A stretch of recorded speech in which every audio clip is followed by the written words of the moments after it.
আমি বাংলার মামাটি মানুষকে প্রণাম জানিয়ে, শ্রদ্ধার্ঘ্য জানিয়ে, সম্মান জানিয়ে, জয় জহর জানিয়ে, ইনশাল্লাহ জানিয়ে, নমস্কার জানিয়ে, সালাম জানিয়ে আমি সকলকে বলবো যে আজকের বাজেট এত আর্থিক সংকটের মধ্যেও দেশ যখন ডুবে আছে পুরো ঋণের বোঝায়,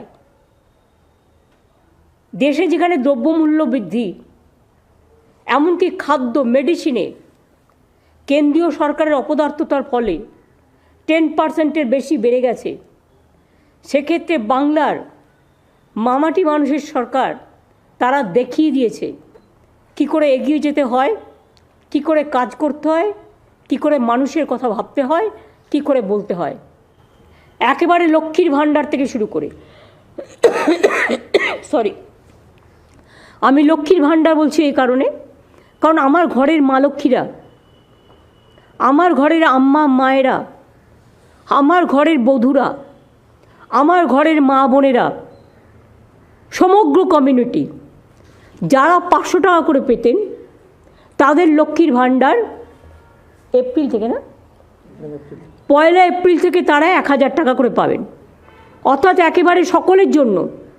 আপনাদের অনেকের মধ্যেই একটা চিন্তা ছিল যে আমি 500 পাই, আরেকজন 1000 পাই, একটা বৈষম্য কেন হচ্ছে।